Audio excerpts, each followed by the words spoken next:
بسم اللہ الرحمن الرحیم۔ ناظرین السلام علیکم، میں ہوں آپ کا میزبان صابر شاکر وفاقی دارالحکومت اسلام آباد سے کچھ تازہ ترین اطلاعات اور اہم خبریں۔ ایک طرف سیاست کا بازار گرم ہے،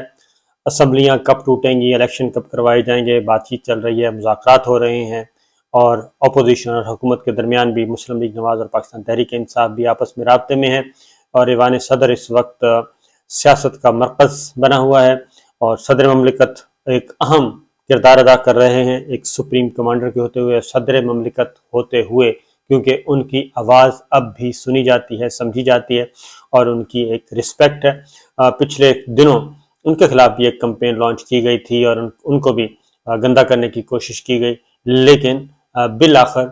کچھ اچھے لوگوں نے سوچا کہ نہیں، اس طرح نہیں کرنا چاہیے، تو صدر مملکت کی بہرحال ایک رسپیکٹ موجود ہے، اور اس رسپیکٹ کی وجہ سے ہی چیزیں جو ہیں وہ پازیٹیولی آگے بڑھ رہی ہیں، مثبت انداز میں آگے بڑھ رہی ہیں، اور کوئی نہ کوئی بیچ کا راستہ نکالنے کی کوشش کی جا رہی ہے۔ جیسے کہ میں نے آپ کو بتایا تھا کہ اس بات پہ اصولی اتفاق ہو گیا ہے کہ انتخابات کا ہی جھگڑا ہے، انتخابات کی تاریخ، انتخابات کب ہونے ہیں۔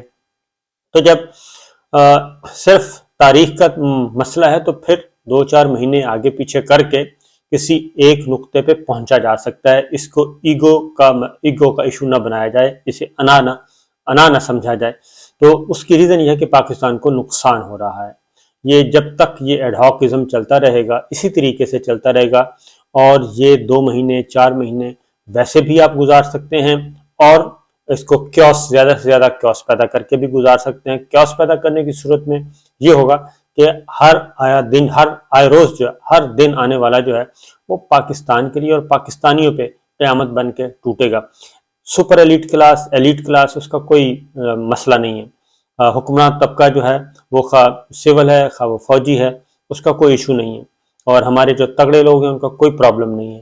بلکہ عام آدمی جو ہے وہ پس رہا ہے۔ ہماری فیکٹریاں بند ہو رہی ہیں، انڈسٹریز بند ہو رہی ہیں، اور ڈالر ہمارے پاس نہیں ہے، ایل سیز ہماری نہیں کھل رہی، کیونکہ آپ نے اگر ایکسپورٹ کرنی ہے، چیزیں باہر سے اپنی چیزیں باہر بھیجنی ہے، باہر سے چیزیں منگوانی، اس کے لیے ڈالرز چاہیے، ڈالرز ہیں نہیں آپ کے پاس، اور ایل سیز کھل نہیں رہی، اور ظاہر ہے یہ جو ڈالر ہے زر مبادلہ یہ پرووائڈ کرنا اسٹیٹ بینک کا اور بینکس کا کام ہے، اس میں دن بدن گر رہے ہیں۔ تو اس لیے اس ساری غیر یقینی کی صورتحال میں سچویشن جو ہے وہ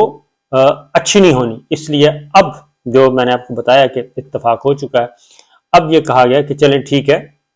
بیٹھ کے بات کر کے تو کسی ایک تاریخ پہ طے کر لیتے ہیں۔ مہینہ آلموسٹ طے ہو چکا ہے، میں آپ کو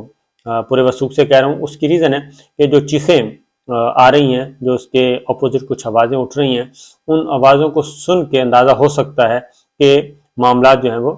گڑبڑ ہو سکتے ہیں ان لوگوں کے جن کے مفادات اس کیوس سے جڑے ہوئے ہیں۔ بہرحال کچھ خبریں میں آپ کو دیتا ہوں، چیزیں جو فیصلہ عمران خان صاحب نے کرنا ہے کہ اسمبلی کب تحلیل ہوگی، لیکن یہ کب تحلیل ہوگی اب اس پہ دوبارہ سے ری تھنک ہوگا، ری تھنکنگ چل رہی ہے، ری وزٹ ہوگا، اور ان کو لیگل ٹیم نے بریف بھی کر دیا ہے۔ لیکن ساتھ ساتھ جو سب سے پہلا ایشو تھا وہ توشہ خانہ بنایا گیا تھا۔ اب آج اسلام آباد ہائی کورٹ میں کیس تھا، ابوذر سلمان جو ہیں انہوں نے، سلمان ابوذر جو ہیں بیرسٹر ہیں، انہوں نے ایک پیٹیشن فائل کی ہوئی ہے، اور جسٹس میاں گل حسن اورنگزیب صاحب کی عدالت میں تھا۔ وہ پانگ رہے ہیں 47 سے لے کے آج تک جتنے بھی جو ہیں ہمارے حکمران گزرے ہیں، ان کو جو تحائف ملے ہیں توشہ خانے میں بیرون ملک، اس کی تفصیلات فراہم کی جائے، اور اس کا آگے پھر ان کو ڈسپوز آف کیسے کیا اس کی بھی تفصیلات، لیکن ان کو دی نہیں جا رہی، اس لیے انہیں ہائی کورٹ، اسلام آباد ہائی کورٹ کا دروازہ کھٹکھٹانا پڑا، اور اس میں جو ڈیٹیلز سامنے آئی ہیں تو گورنمنٹ بدستور انکاری ہے، بلکہ یہاں تک کہا گیا کہ ہو سکتا ہے 1990 سے پہلے کا ریکارڈ ہی نہ ہو۔ تو جسٹس میاں گل حسن اورنگزیب صاحب نے کہا کہ نہیں، آپ کوشش کریں، ہو سکتا ہے ریکارڈ مل جائے۔ اور پھر ایک اور چیز بڑی امپورٹنٹ کی گئی اس میں، یہ پیٹیشن جو ہے اس میں صدر مملکت اور پرائم منسٹر صرف ان کا پوچھا گیا ہے۔ جسٹس میاں گل حسن اورنگزیب صاحب نے کہا کہ کیا وجہ ہے کہ صرف ہر کسی کی تان جو ہے وہ وزیر اعظم پہ آ کے ٹوٹ جاتی ہے، جب بھی کوئی ایشو ہوتا ہے وزیر اعظم، اور وزیر اعظم نے یہ کر دیا، وزیر اعظم نے وہ کر دیا، یعنی یہ جو باتیں کی جاتی ہیں تو ٹارگٹ جو ہے وہ وزیر اعظم ہوتا ہے۔ جو غیر سیاسی حکمران ہیں جو بیوروکریٹس ہیں ان کے کیوں نہیں، اسٹیبلشمنٹ کے لوگ ہیں ان کے کیوں نہیں آپ اس میں ایڈ کرتے، یعنی صدر مملکت اور پرائم منسٹر کے ساتھ ساتھ جو ہمارے باقی جو ہیں سول ملٹری سائڈ کے، یہ جب جاتے ہیں وزٹس پہ ان کو بھی تو تحائف ملتے ہیں، وہ تحائف ان کی بھی ذرا لسٹ ایڈ کر لیں، ان کی بھی مانگیں کہ ان کو کیا ملا۔ تو یہی چیز شہید ارشد شریف جو ہیں انہوں نے بھی کہی تھی کہ جناب بتا دیں پچھلے 6 سالوں میں کیا تحائف ملے، اور ان کا جواب ابھی تک نہیں آیا۔ بہرحال یہ توشہ خانہ کا معاملہ، ایک طرف تو یہ چیز ہے، دوسری طرف زرداری صاحب، نواز شریف صاحب اور گیلانی صاحب، یعنی کہ 2 سابق وزرائے اعظم اور ایک سابق صدر، ان کے ریفرنس گئے ہوئے تھے نیب کورٹ میں، احتساب عدالت میں، وہ واپس آ گئے ہیں کیونکہ احتساب عدالت نے واپس کر دی ہیں، نیب قانون تبدیل ہو چکا ہے، امینڈمنٹ ہو چکی ہے، اب یہ نیب کے دسترس میں نہیں رہے کیونکہ یہ 50 کروڑ سے کم کی مالیت کے یہ ریفرنس تھے، تو ایک طرف وہ بھی واپس ہو گئے ہیں اور واپس نیب ہیڈ کوارٹر پہنچ گئے ہیں ریفرنس جو ہیں۔ دوسری جانب عمران خان صاحب کے خلاف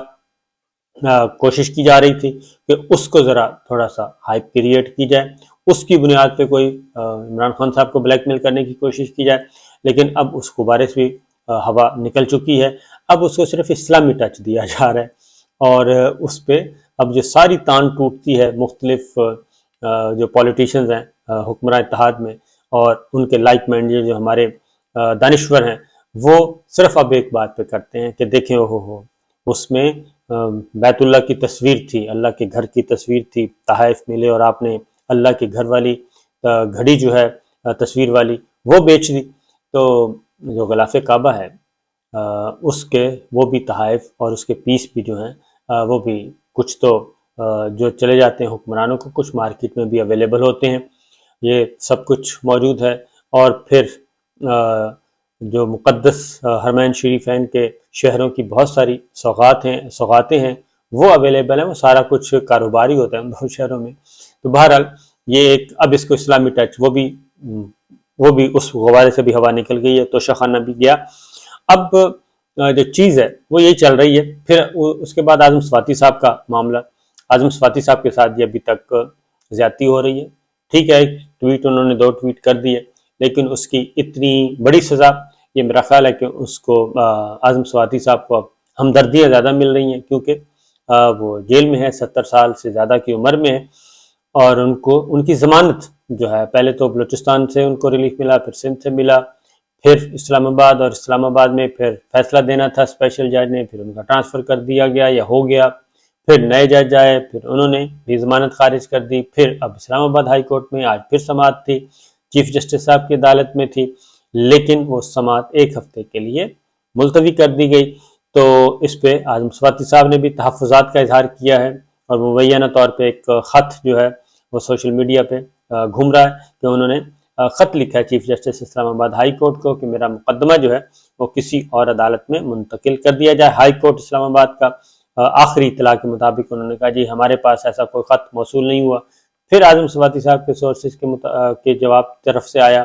کہ جی انہوں نے ڈپٹی سپرنٹینڈنٹ کو خط جو ہے ان کے حوالے کر دیا ہے اور وہ پہنچ جائے گا، اور اسلام آباد ہائی کورٹ نے یہ بھی کہا کہ ججوں کے تبادلے جو ہیں وہ معمول کا حصہ تھے، اس کا ان سے کوئی پولیٹیکل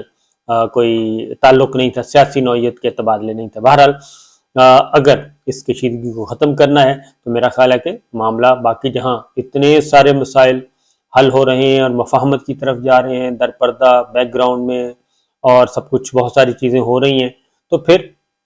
اعظم صفاتی صاحب کو بھی اسی میں شامل کر لینا چاہیے، اسی پیکیج میں، تاکہ یہ بھی ایک قضیہ ختم ہو، ورنہ یہ تلخیاں بڑھتی جائیں گی۔ بہرحال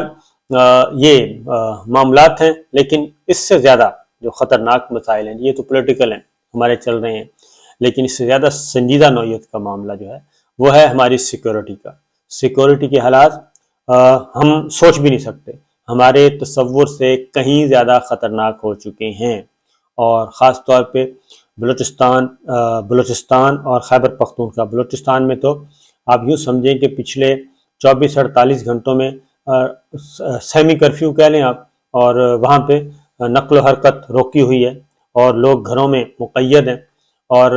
اس کی ریزن یہ ہے کہ دھماکوں سے، کل جو بلوچستان ہے وہ دھماکوں سے گونج اٹھا، اور اس میں